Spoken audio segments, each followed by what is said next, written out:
Hi, welcome to the Deck Network. I'm your host, Mike Danzilio, and we have our usual co-host today. Kooky little sidekick. What's going on? It's Matt. Matt from WBAB Radio, and he is also, we've been working on his deck. So today's video is entitled Deck Building 101, Volume 3, The Frame. Now, this is where things start to get pretty interesting. It's been a process, and yes, I do have a Band-Aid on the finger. Yep, he's in, that is a deck-related injury, folks. All right, let's look at the video. I apologize, the length is a little long, but it's worth it. The stairs are somewhat complicated, so let's just get... As we build our stairway to heaven. All right, let's get in and start. That was a Led Zeppelin reference. I work at WBAB, a classic rock station. That's why I did that, Mike. All right, we're at Matt's house, and we're working on his deck. We're just trying to get it started for him. Matt, what's doing? No, not much. We're here, man. It's been a busy morning so far. A lot of good work's getting done here. Okay, this is the first deck that I've actually touched in 9 years since I was unceremoniously fired by Sean. He's presently with Curve Your Deck, but we used to work together working on the decks, and he said to me one day, Mike, we don't need you on the deck. You can just go sell them. He seems like, yeah, you seem like you're more of a behind-the-scenes type of guy, but it's impressive, man. Knocked the rust off. He was out there swinging the hammer. All right, so we got this frame. It's a total freestanding deck. It's a 2x8s, 16 on center. We have a double 2x12 beam coming in 2 feet, 2 feet from the house, 2 feet from the back. So that leaves us 8 feet in between. Plenty enough for the strength of the 2x8s.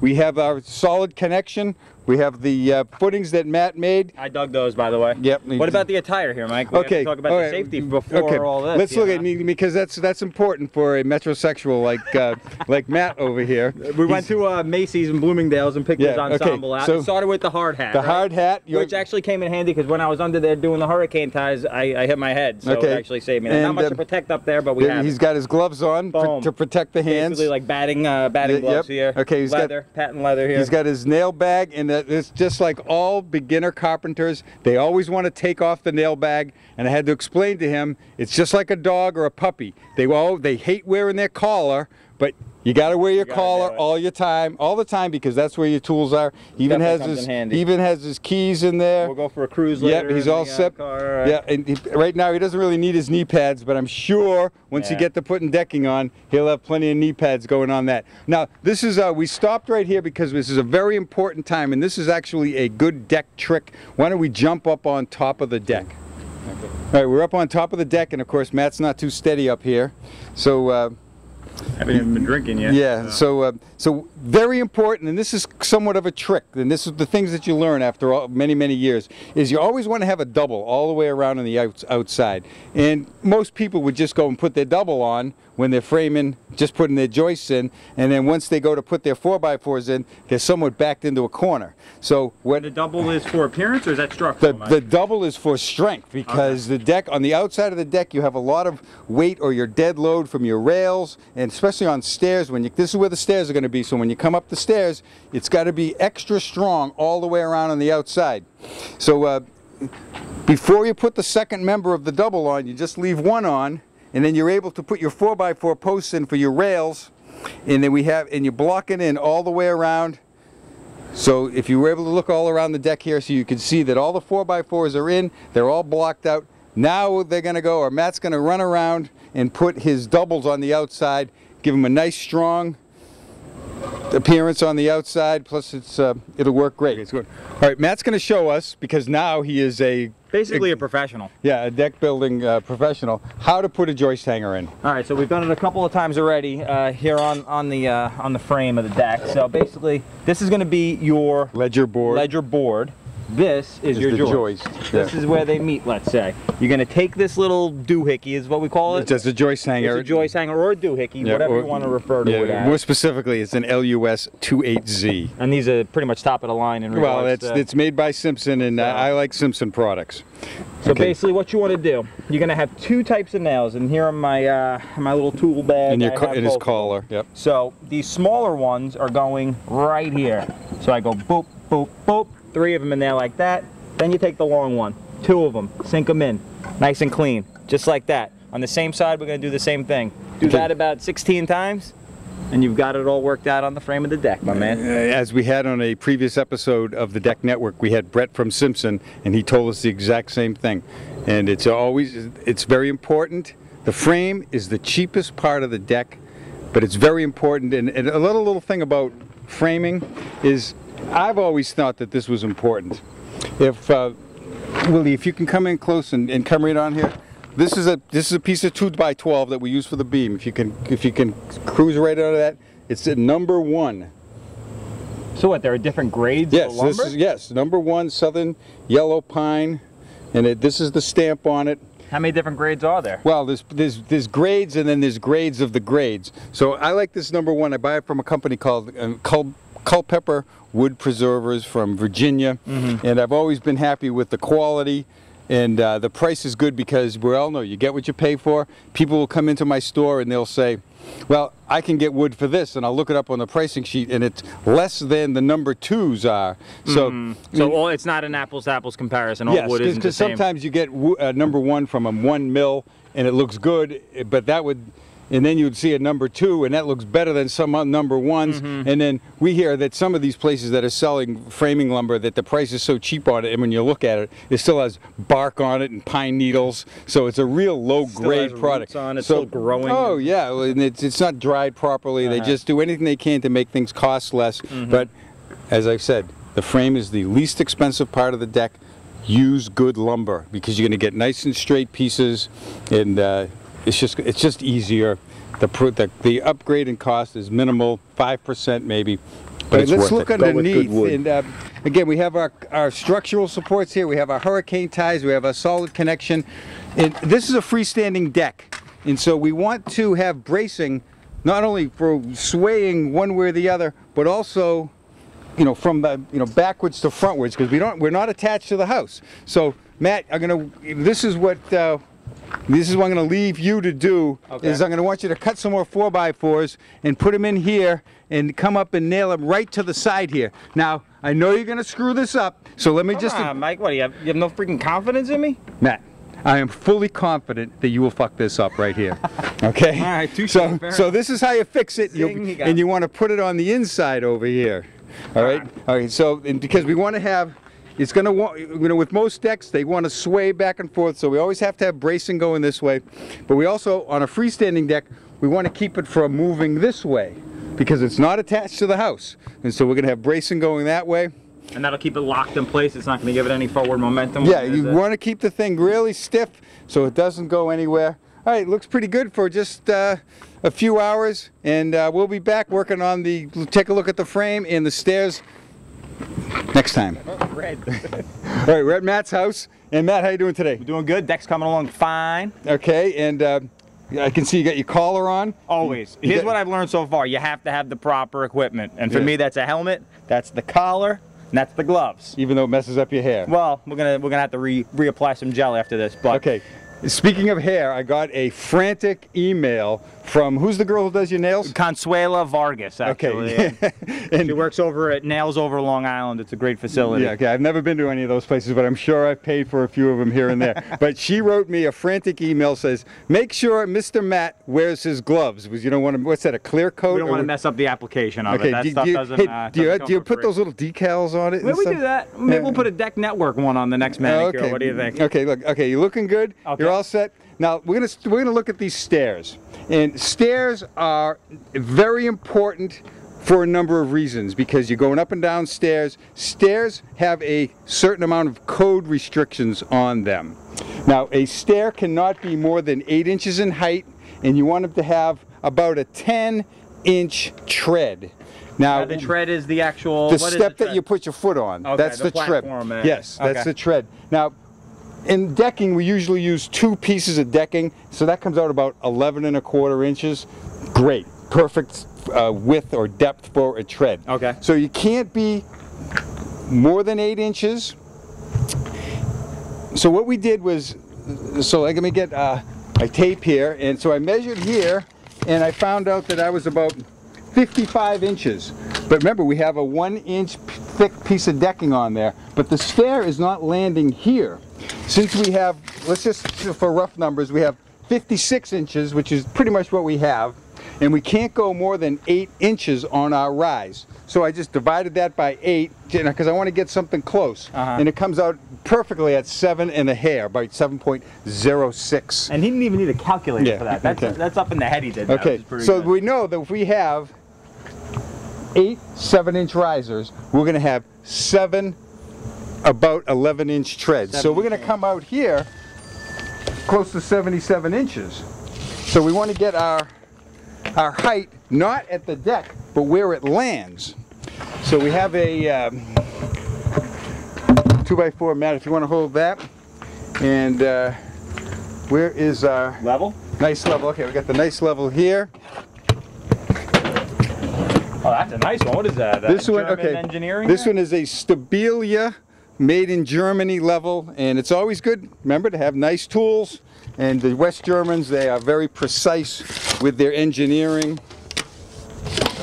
So perfect. We are exact on that number right out here. So it's actually level coming out this way, but when we go this way, because it pitches off a little bit, we have about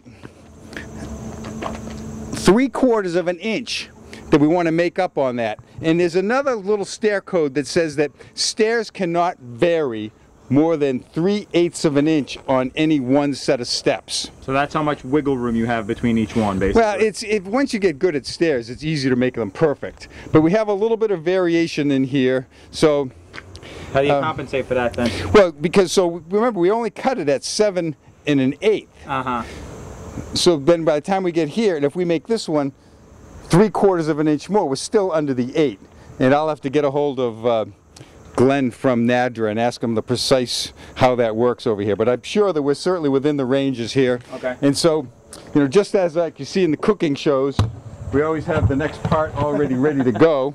We had this in the oven before the show started. So this is going to go right up in here, and we're going to put our stringers on right now, and we'll show you how to do that. But one more thing that I want to show you is we have this, of course we have our double right here, and we put these straps coming down on both sides.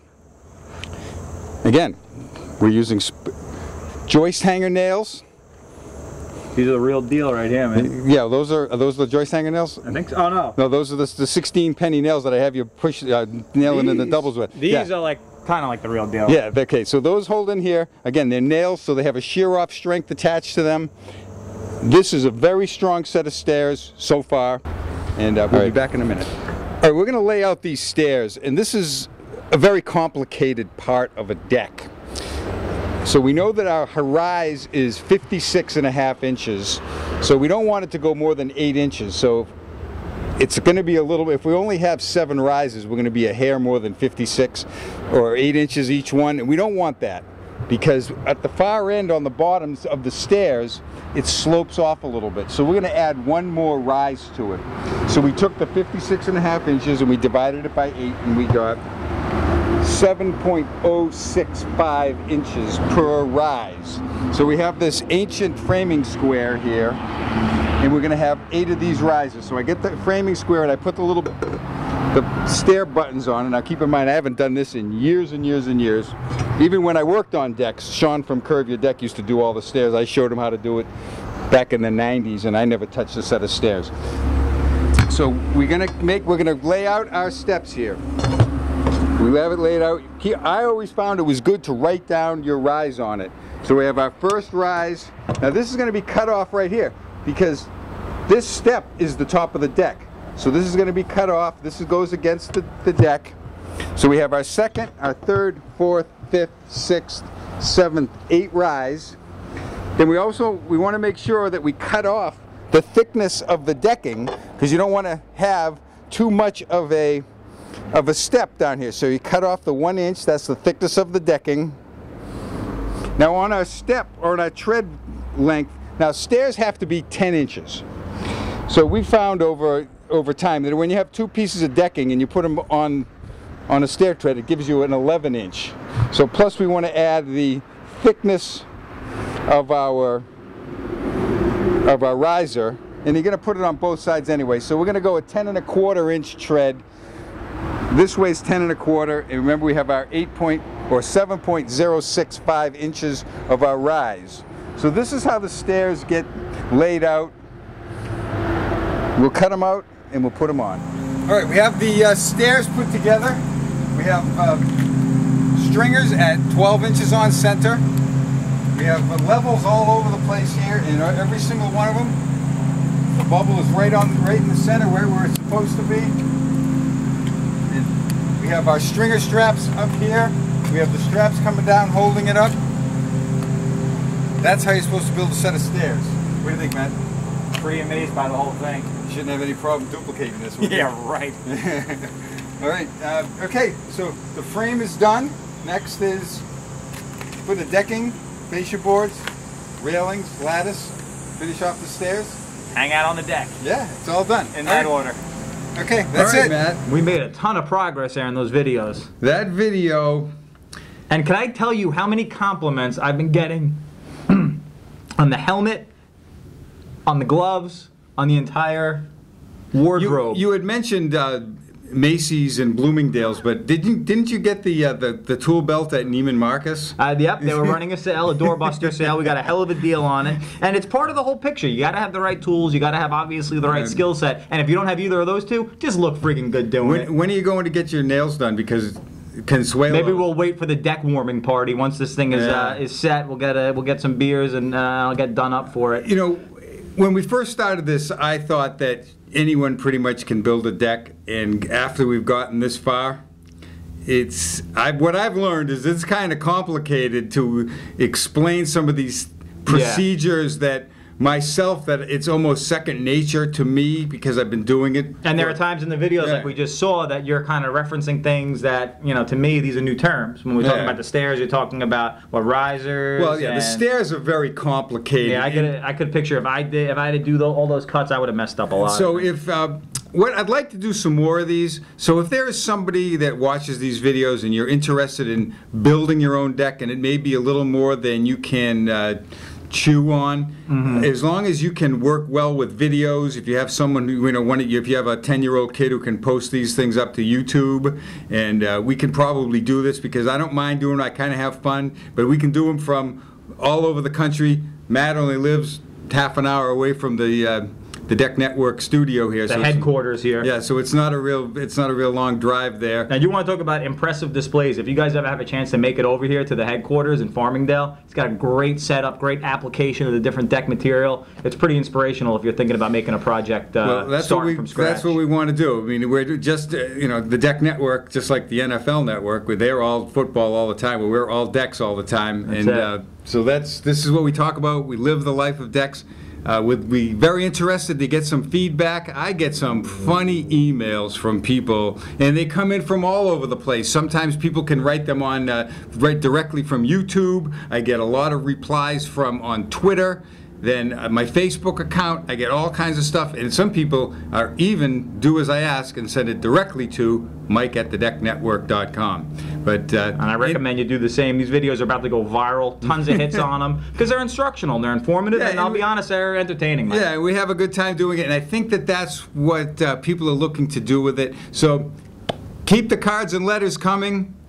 We'll keep doing it a little bit more. What's the next step? What's the next video? Well, with the next one is we got to put the decking down. Boom. So we'll get over there and give you a little instruction on how to use the video. We're going to use a little tool called a camo tool that kind of puts the screws in from the side. And this deck it's more of an average deck. The decks that in regards to size or in regards to the layout of it?